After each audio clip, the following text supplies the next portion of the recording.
नमस्कार।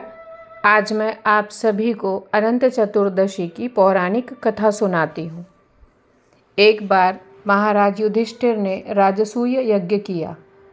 उस समय यज्ञ मंडप का निर्माण सुंदर तो था ही, अद्भुत भी था।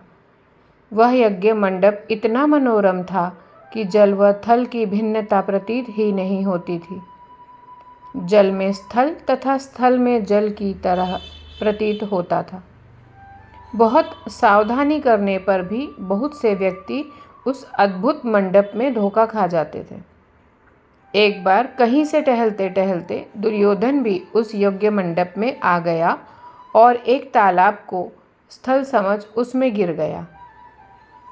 तब वहाँ लोगों ने उसका काफ़ी उपहास किया। इससे दुर्योधन चिढ़ गए। यह बात उनके हृदय में बाण समान लगी।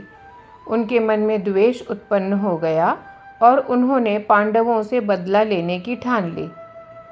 उनके मस्तिष्क में उस अपमान का बदला लेने के लिए विचार उपजने लगा। उन्होंने बदला लेने के लिए पांडवों को द्यूत क्रीड़ा में हराकर उस अपमान का बदला लेने की सोची। उसने पांडवों को जुए में पराजित कर दिया। पराजित होने पर प्रतिज्ञानुसार पांडवों को 12 वर्ष के लिए वनवास भोगना पड़ा। वन में रहते हुए पांडव अनेक कष्ट सहने रहे। एक दिन भगवान कृष्ण जब मिलने आए, तब युधिष्ठिर ने उनसे अपना दुख कहा और दुख दूर करने का उपाय पूछा। तब श्री कृष्ण जी ने कहा, हे युधिष्ठिर, तुम विधिपूर्वक अनंत भगवान का व्रत करो। इससे तुम्हारा सारा संकट दूर हो जाएगा और तुम्हारा खोया राज्य पुनः प्राप्त हो जाएगा। श्री कृष्ण जी ने उन्हें एक अनंत चतुर्दशी की कथा सुनाई, जो मैं आप सभी को अब बताती हूँ। प्राचीन कला में सुमंत नाम का एक नेक तपस्वी ब्राह्मण था। उसकी पत्नी का नाम दीक्षा था। उसकी एक परम सुंदरी, धर्मपरायण तथा ज्योतिर्मयी कन्या थी, जिसका नाम सुशीला था। सुशीला जब बड़ी हुई तो उसकी माता दीक्षा की मृत्यु हो गई। पत्नी के मरने के बाद सुमंत ने कर्कशा नामक स्त्री से दूसरा विवाह कर लिया। सुशीला का विवाह ब्राह्मण सुमंत ने कौंडिन्य ऋषि के साथ कर दिया। विदाई में कुछ देने की बात पर कर्कशा ने दामाद को कुछ ईंटें और पत्थरों के टुकड़े बांध कर दे दिए। कौंडिन्य ऋषि दुखी हो अपनी पत्नी को लेकर अपने आश्रम की ओर चल दिए, परंतु रास्ते में ही रात हो गई। वे नदी तट पर संध्या करने लगे। सुशीला ने देखा वहाँ पर बहुत सी स्त्रियाँ सुंदर वस्त्र धारण कर किसी देवता की पूजा कर रही हैं। सुशीला के पूछने पर उन्होंने विधिपूर्वक अनंत व्रत की कथा बताई। सुशीला ने उन्हीं उस व्रत का अनुष्ठान किया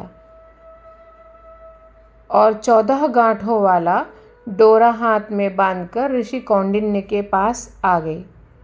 कौंडिन्य ने सुशीला से डोरे के बारे में पूछा तो उसने सारी बात बता दी। उन्होंने डोरे को तोड़कर अग्नि में डाल दिया। इससे भगवान अनंत जी का अपमान हो गया। परिणामतः ऋषि कौंडिन्य दुखी रहने लग गए।